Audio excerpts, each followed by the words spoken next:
आध्यात्मिक विषयों के अभी तक जितने भी लाखों शास्त्र लिखे गए, हजारों संत ने जो भी कहा, अगर सभी का सार कह दे दो शब्द में तो वह है रुको और देखो।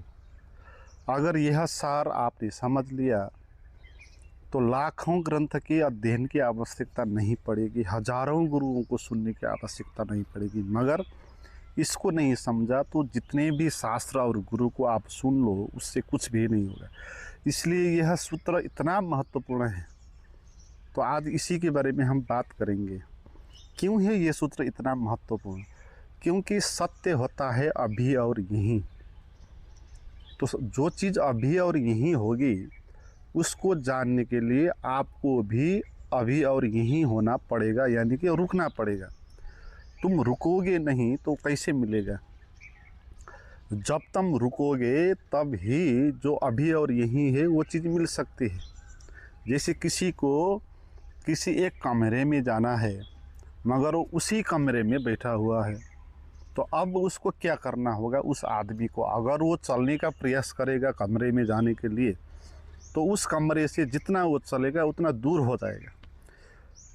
जितना वो रुकेगा उतना उस कमरे में वो होगा।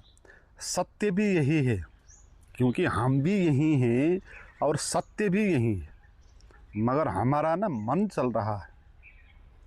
इसलिए किसी भी तरह हमारा मन रुकना चाहिए, तब हमारा मिलन होगा अभी और यही जो सत्य प्रकटीकरण हो रहा है उसके साथ। इसीलिए सभी ने कहा, सब सयाने एक मत। यही बात है कि रुको और देखो। हमारा जो मन है वो हमको रुकने नहीं दे रहा है। हम तो यहीं पर ही है, यहीं ही हो सकता है। कोई भी आदमी अभी और यहीं ही जी सकता है। हम अभी और यहीं ही जी रहे हैं, अभी और यहीं ही हम सांस ले रहे हैं। उसी सांस के कारण हमारा शरीर चल रहा है। अभी और यहीं ही हम इस पृथ्वी पर है, इसी कारण हम जिंदा हैं। तो हम तो है अभी और यहीं ही, और सत्य भी अभी और यहीं ही है। फिर भी सत्य का और हमारे बीच में संबंध क्यों नहीं बन पा रहा? क्योंकि हमारा जो मन है वो हमको भटका रहा है, वो हमको रुकने नहीं दे रहा है। क्योंकि अगर किसी भी तरह रुक जाए, इसलिए लाखों शास्त्र और हजारों गुरु जो मैंने कहा, सभी का यही सार है। सभी गुरुओं का और शास्त्रों का कहने का यही अर्थ है कि आप किसी भी तरह रुक जाओ। कोई भी शास्त्र, कोई भी गुरु आपको सत्य दे नहीं सकता। कोई भी चीज़ आपको सत्य नहीं दे सकती, क्योंकि सत्य दिया नहीं जाता। सत्य के साथ तो एक हुआ जाता है ना। मगर शास्त्रों का और गुरुओं का काम क्या है? आपको सत्य देना नहीं है, वो आपको रुकना है, आपको रोकना है। रोकने के लिए एक इन्वायरमेंट क्रिएट करना है। इसलिए इतनी सारी बात, इतने सारे शास्त्र कहे जाते हैं एक ही बात को समझाने के लिए कि रुको और देखो। देखो कैसे रुकना है, जो महत्वपूर्ण बात है। रुकना कैसे है? रुकना सीख लिया तो सभी बात हो जाएगी। मगर रुकने के लिए आपको ये समझना होगा कि आपने अगर कुछ किया रुकने के लिए, तो फिर आप रुके नहीं। इसलिए रुकने के लिए तुमको कुछ करना नहीं है, रुकने के लिए भी कुछ करना नहीं। जो हम कर रहे हैं प्रयास, वो तो करना नहीं ही है, मगर रुकने के लिए भी कुछ भी नहीं करना है। क्योंकि कोई भी कर्म अगर आप करते हो तो वो कर्म आपको रोकने नहीं देगी। वो मूवमेंट हो जाएगी ना, चाल हो जाएगा, गति हो जाएगी। अभी और यहीं के साथ आपका तादात्म्य नहीं हो पाएगा। जैसे मैंने बताया, आप उसी कमरे में हो और उसी कमरे में आपको पहुंचना है, तो कुछ करना वहाँ नहीं होगा। वहाँ तो बिना किए आप हो ही वहाँ है, मगर कुछ भी करोगे तो वहाँ से आप दूर हो जाओगे। इसलिए आपको सबसे पहले ये समझना है कि आपको कुछ करने की आवश्यकता नहीं। आपको कुछ आविष्कार करने की, कुछ एक्सप्लोजन करने की आवश्यकता नहीं, क्योंकि सत्य ऑलरेडी ही है। आपके करने से पहले ही सत्य है और अभी और यहीं के साथ सत्य है और आप भी यहीं पर हो, इसलिए आपको कुछ करने की आवश्यकता नहीं। ये बात पहले आप समझ लें। और दूसरी बात, सबसे बड़ी बात ये होगी, आप तो कुछ नहीं करोगे मगर आपका माइंड तो इधर उधर चलेगा। फिर आपका माइंड आपको भूतकाल में ले जाएगा, भविष्यत काल में ले जाएगा। तो फिर अब आपको क्या करना है? क्योंकि हमने कहा कि कुछ भी नहीं करना है, तो यहाँ पर तो माइंड तो कुछ कर रहा है। माइंड में तो थॉट आ रहे हैं, जा रहे हैं, भूत भविष्य के बारे में आ रहे हैं, इसके उसके बारे में आ रहे हैं। तो उसको आपको क्या करना है? मगर देखो, अगर माइंड के साथ कुछ करोगे तो भी करना हो जाएगा, तो भी रुकना नहीं हो।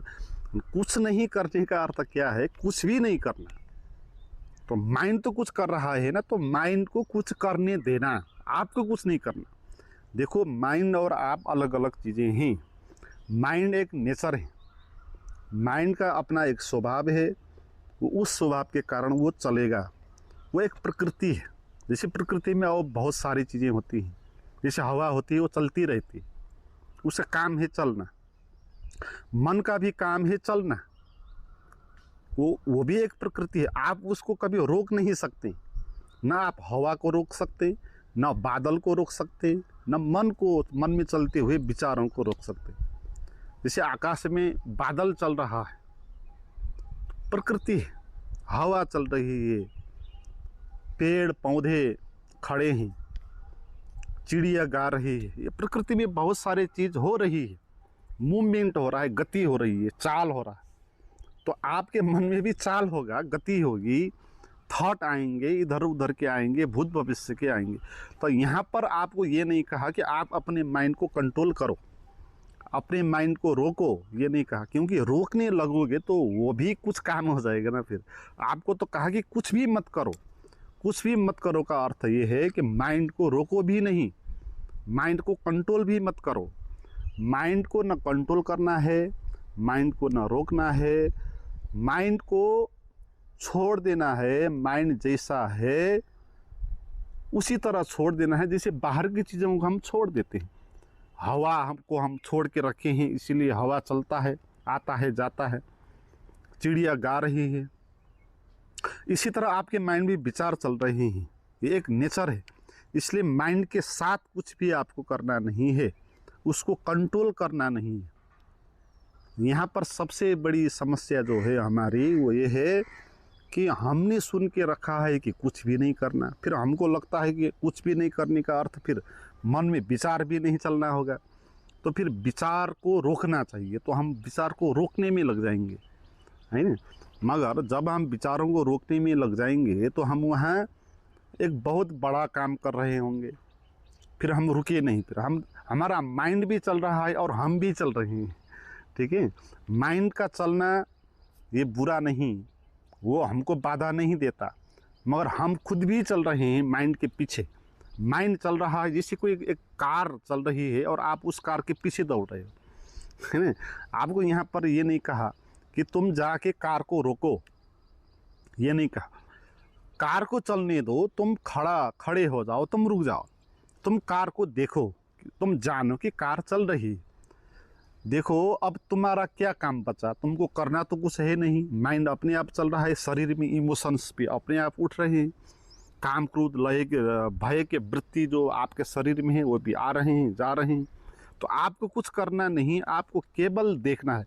इसलिए कहा कि रुको और देखो। देखो, देखो का क्या अर्थ है? देखो का अर्थ कुछ करना नहीं, ठीक है। नहीं तो हम देखने को भी कुछ काम बना लेते हैं, है ना। बहुत सारे लोग हैं, उनको कहा जाता है, अध्यात्म में कही जाती है ये बात कि तुम देखो, ऑब्जर्व करो। तो वो सोचते हैं कि कुछ करना है, ऑब्जर्व करना है, तो भीतर भीतर वो कुछ करने में लग जाएंगे। वो एकदम से भीतर से अपने विचारों को देखने का प्रयास करेंगे, है ना। तो यहाँ प्रयास करने की बात नहीं, देखना कोई काम करना नहीं है, ठीक है। देखना काम करना नहीं। आपकी आँख है वो दिख जाता है, जैसे कि बाहर की आपकी आँख है तो आपका आगे जो दृश्य होगा वो दिखाई पड़ जाएगा। वो देखने के लिए आपको कुछ करना नहीं होगा। आपको चलना है अगर, तो आपको कुछ करना होगा, पैर उठाना होगा, सोचना होगा कि यहाँ से वहाँ जाना है। मगर आँख से देखने के लिए न चलना है न सोचना है, आँख अपने आप खुलेगी और दृश्य अपने आप दिख जाएगा। तो यहाँ पर दृश्य को देखने के लिए कुछ करना नहीं। तो इसी तरह ये तो बाहर की आँख है, फिर भी यहाँ तो कुछ ना कुछ कार्य तो आपको करना होगा, आँख को खोलना होगा, टिकाना होगा। तो बाहर की आँख से देखना भी एक कृत्य होगा, मगर भीतर की आँख से, भीतर से किसी चीज़ को देखने का अर्थ तो कुछ भी करना नहीं होगा। आपके पास एक स्वभाव है, जो आपका स्वभाव है वो है दृष्टा का स्वभाव। आप वो साक्षी, जैसे आपकी आँख है बाहर, उस आँख का स्वभाव क्या है? देखना। वो एक दृष्टा है, बाहर के जगत को देखने वाली यंत्र है, वो एक फिर भी एक दृष्टा जैसी। इसी तरह भीतर भी आपकी एक आँख है जिसको कहते हैं साक्षी, जो आपका स्वभाव है। तो उसका काम क्या होता है? वो जो भी उसके सामने आता है उसको वो देखता है। जैसे बाहर आँख खुलती है, जो भी सामने दिखाई पड़ता है उसको वो देखती है। तो भीतर भी जो भी आपके आसपास होता है, आपके शरीर में जो भी इमोशन उठता है, आपके माइंड में जो थॉट चलता है, जो कुछ भी आपको एक्सपीरियंस होता है ना, उस एक्सपीरियंस को भीतर से आप देखते हो, देख सकते हो। ये आपका स्वभाव है, इसी को साक्षी कहते हैं। तो देखना उसका स्वभाव भी है। तो देखने के लिए अलग सा कुछ करना नहीं है, केवल जो है जैसा है उसको एक्सेप्ट करना है। ठीक है, उसको एक्सेप्ट करना है और कुछ करना नहीं है, कुछ माइंड को कंट्रोल करना भी नहीं है, उसको छोड़ देना है। जैसा माइंड में विचार आता है आने देना है, जाने देना है। शरीर में जो भी इमोशन होता है होने देना है। आपको कुछ कंट्रोल करना नहीं है। और आप अगर कुछ भी नहीं करोगे तो क्या होगा? भीतर की जो आँख है ना, वो आपकी काम करेगी। तो भीतर की जो आँख है वो चीज़ों को देखेगी, वो दृष्टा है। ठीक है, जब वो चीज़ों को देखेगी जो है जैसा है, बिना नाम देते हुए, बिना व्याख्या करते हुए, बिना सही गलत कहते, बिना जज होते हुए, जब आप चीज़ों को इस तरह देखोगे तो जो देखने वाला है ना वो सेपरेट हो जाएगा, और जो दृश्य उसके सामने जो एक्सपीरियंस होंगे ना वो धीरे धीरे गायब हो जाएंगे। ठीक है, क्योंकि जो भी आपके एक्सपीरियंस हैं, चाहे शरीर के हो चाहे मन के हो, वो सब अभी और यहीं के नहीं है। ठीक है, तो आप अभी और यहीं रुकोगे तो ये चीज़ें आपकी नहीं रहेगी, क्योंकि ये चीज़ें पास्ट की एक्सपीरियंस है, ये चीज़ें पास्ट मेमोरी है। आपके माइंड में जो थॉट चलता है वो अभी और यहीं का नहीं है, वो पास्ट का है। ठीक है, आपने पहले कभी देखा, सुना, जाना जिसको, वही आपके माइंड में चलता है। तो आपके माइंड में विचार जो चलता है वो अभी और यहीं नहीं है, वो पास्ट है। ठीक है, आपके शरीर में जो एक्सपीरियंस होते हैं वह भी अभी और यहीं नहीं होते, वो भी पास्ट के होते हैं। जैसे कि आपको किसी एक सांप को देख के भय पैदा हुआ, तो जो आपको भय पैदा हुआ ना वो अभी का नहीं है, वो पास्ट का ही एक्सपीरियंस है। आपने पहले सांप को देखा था और उस टाइम पे आप भयभीत हुए थे, अभी आपने सांप को देखा तो आपको जो भय हुआ वो पास्ट का एक्सपीरियंस है। इसलिए जो आदमी जिसने कभी भी सांप को नहीं देखा वो इस तरह घबराएगा नहीं जो आप घबराते हो। ठीक है, इसलिए अभी और यहीं जिस आदमी ने सांप को देखा और जिसने पहले कभी सांप को नहीं देखा था, जो सांप के बारे में कुछ जानता ही नहीं, उसके भीतर कोई भी भय पैदा नहीं होगा आपके जैसा।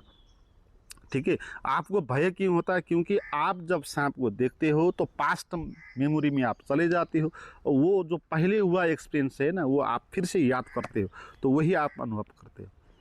तो जो भी आपको दुख का अनुभव होता है, भय का अनुभव होता है, पीड़ा का अनुभव, बेचैनी का अनुभव होता है, जो भी आपको एक्सपीरियंस होता है वो अभी और यहीं के अनुभव नहीं है, वो सब पास्ट मेमोरी है, ये आप समझ ली। ठीक है, तो जब दृष्टा इस तरह चीज़ों को देखेगा, आप भीतर चीज़ों को इस तरह देखोगे तो क्या हो जाएगा? जो भी पास्ट है ना वो वहाँ से मिट जाएगा, क्योंकि पास्ट अभी और यहीं नहीं हो सकता। वो पास्ट है, वो खो गया, उसकी मेमोरी है, वो रियल में वो नहीं है। इसलिए अभी और यहीं जो होगा वो रियलिटी में होगा। अभी और यहीं का जो एक्सपीरियंस है वो रियलिटी का एक्सपीरियंस है। वो नगद एक्सपीरियंस है। मगर जो थॉट के द्वारा, एक्सपीरियंस के द्वारा जो आपको अनुभव होता है वो पास्ट के मेमोरी है, वो अभी और यहीं की नहीं है। इसलिए जब आप इस तरह रुकोगे, कुछ नहीं करोगे, अभी और यहीं, जैसा का तैसा चीज़ों को ऑब्जर्व करोगे, इधर उधर नहीं जाओगे, यहीं रुकोगे, तो क्या हो जाएगा, आपका संबंध अभी और यहीं के साथ हो जाएगा, नगद एक्सपीरियंस के साथ हो जाएगा। और इसमें जो भी पास्ट के एक्सपीरियंस है ना, वो सब गायब हो जाएंगे, क्योंकि आप अब अलग दुनिया में आ गए ना। ठीक है, अभी और यहीं में रुकने का अर्थ है आप अलग दुनिया में आ गए, आप सत्य की दुनिया में आ गए। पहले आप झूठ की दुनिया में थे। थॉट के साथ जीना, एक्सपीरियंस को सच मान के जीना, वो झूठ का जीवन है, झूठ एक्सपीरियंस है। वो अभी और यहीं के साथ जीना, ये सच का एक्सपीरियंस है। तो जब आप अभी और यहीं के एक्सपीरियंस में रहोगे तो आप सच के साथ एक हो जाओगे। जहाँ सच होगा वहाँ झूठ नहीं होगा। ठीक है, इसलिए आपके सारे एक्सपीरियंस गायब हो जाएंगे। आप भूत के जो भी मेमोरी है आपके मन में वो मिट जाएगी, भविष्य की जो भी कल्पना करोगे वो सब मिट जाएगी, शरीर के द्वारा जो एक्सपीरियंस होगा वो मिट जाएगा, थॉट एकदम से बंद हो जाएंगे। आप ऐसे हो जाओगे जैसे एक कोरा अनुभव होता है, जैसे एक शून्य होता है, जहाँ बोध होगा, जहाँ दृष्टा ही बचेगा, केवल साक्षी ही बचेगा, केवल साक्षी बचेगा, बोध के रूप में रहेगा, और उसको इधर उधर का अनुभव नहीं होगा, उसको अभी और यहीं का अनुभव होगा। और अभी और यहीं जो होगा वो ऐसा होगा जैसे आकाश, फैला हुआ आकाश, जैसे आकाश अभी और यहीं सदा होता है, तो आपको भी ऐसा ही आकाश जैसा नथिंगनेस जिसमें होगा, इम्प्टीनेस होगा। ठीक है, मगर ब्लेस होगा, ब्यूटी का अनुभव होगा, पीस का अनुभव होगा, आनंद का अनुभव होगा। तो ऐसा आपको अनुभव होगा, तो ये अलग ही दुनिया आपकी होगी।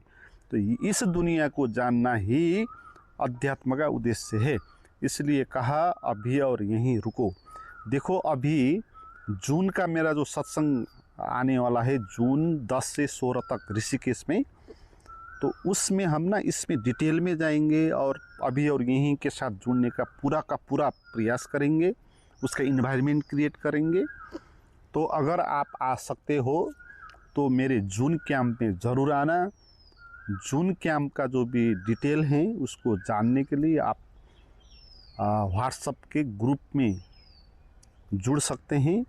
उस व्हाट्सएप का ग्रुप का जो लिंक है वो इस वीडियो के डिस्क्रिप्शन में मैं दे देता हूँ, मगर वही लोग उस ग्रुप में जुड़ें जिसको सच में ही आने का मन हो। ठीक है, क्योंकि वो एक प्राइवेट ग्रुप होगा, सभी लोग उस लिंक में जाके ज्वाइन ना करें। जिसको आने का मन हो वही उसमें ज्वाइन करें।